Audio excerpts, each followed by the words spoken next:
السلام علیکم ورحمت الله وبرکاته. آداب المریدین، د مریدانو دپاره آداب.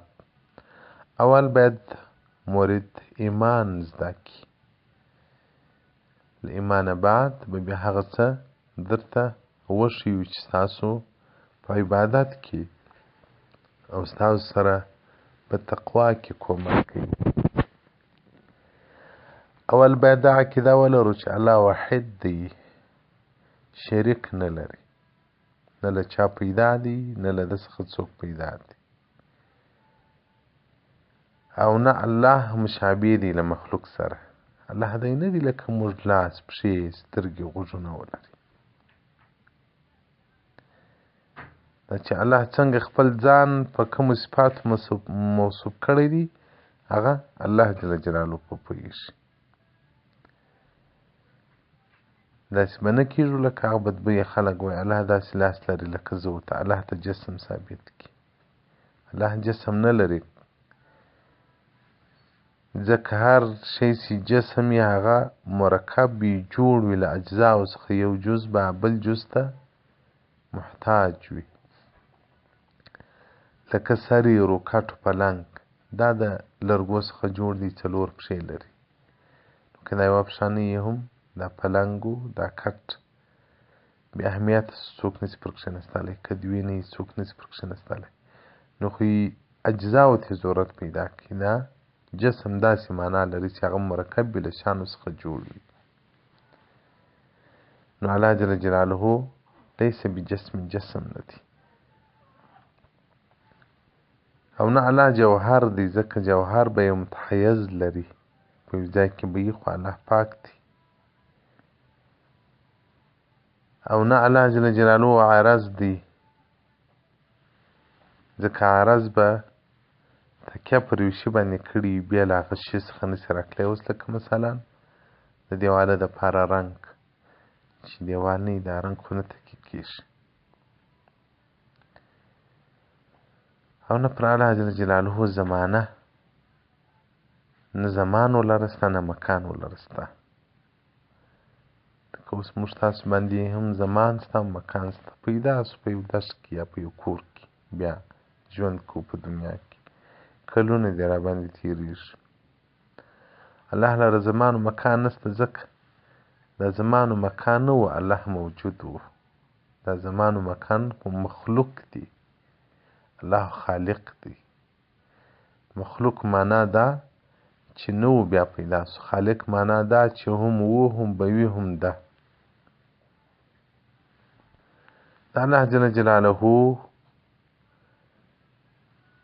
ذات په فکر کې نسي راتلی.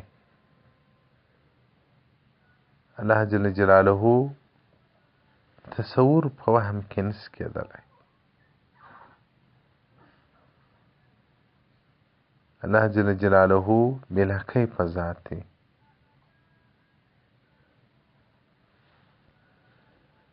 او د الله جل جلاله په حق کې چې کوم صفات راغلي دي لکه وجه، ید، نفس، سمع، بصر، لاس، مخ، اوریدل، لیدل،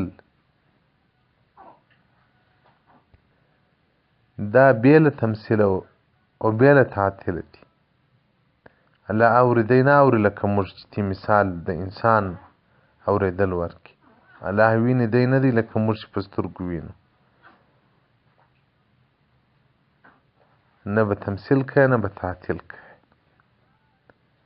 او په دغو شیانو کې باید مرید ونه غږېږي چې بدبیه خلک خو دستي درته وایي ان الله علی عرش استوی، د دې آیات متعلق پوښتنه درڅخه کوي. په دغو شیانو کې ځانونه مه کاپیران کوئ.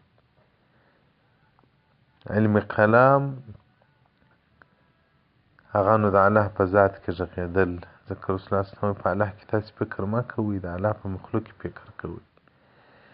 امام یوسف رحمت الله علیه مبارک وخت په علم کلام کې بحث کوي، امام صاحب منع وکړ، مه هغه ورته تاسې ولې کږېږئ؟ امام صاحب رحمت الله علیه موږ حق کې غواړو، تاسې تعصب کې کوئ. ګور دا د امام صاحب زمانه د امام یوسف صاحب امام صاحب شاګرد دی. نو اوس بیا بیخي تعصب دی، خلک سره کې کافران سي د الله په ذات کې.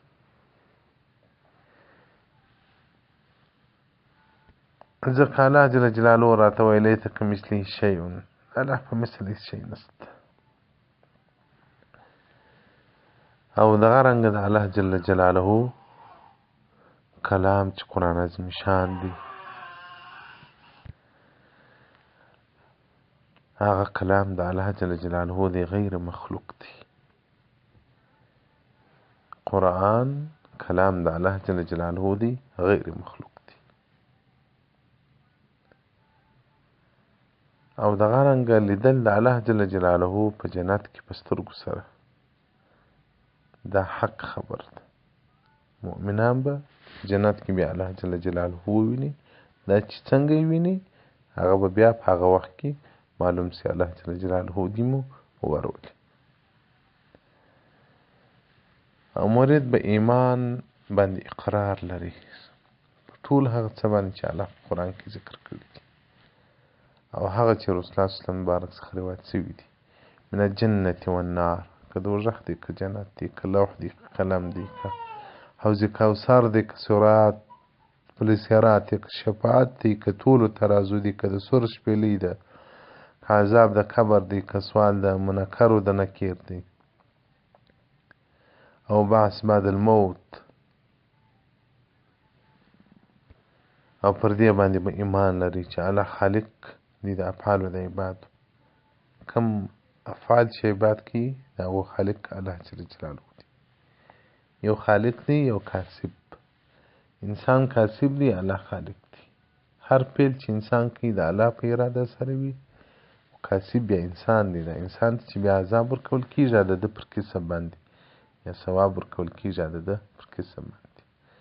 دا چې بعضې دا عقیده ساتي وایي د الله څخه د هر څه کېدو یقین، د مخلوق څخه د نه کېدو یقین.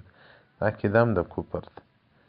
ځکه جبریه و قدریه د یوې ډلې دي چې په اسلام کې دواړه حصه نه لري.